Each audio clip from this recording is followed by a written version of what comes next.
SA Express in the air for 24 years now, flying an average of 1.5 million passengers per year in South Africa and neighboring countries.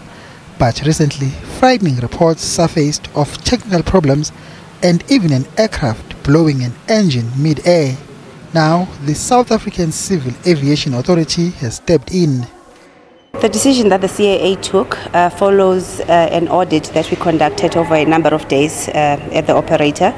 The outcome of that exercise was showing us as the CAA that the airline had a couple of non-compliances, which we classify as very severe. When we classify a finding as severe or as a level 1 finding, we don't have a choice but to impose an enforcement action immediately. The reason why we do that is because normally those types of findings pose a danger to the crew, to the passengers, and also to the people on the ground. 9 of the airline's 21 aircraft have been declared unfit to fly.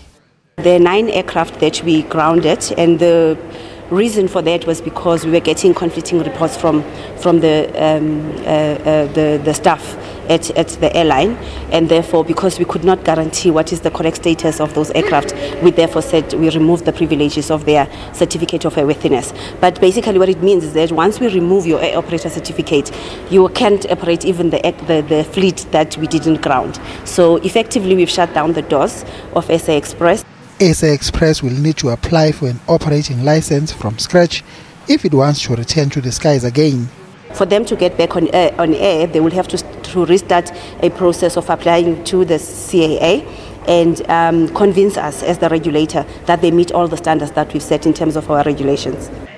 But this could be the final end of SA Express as we know it.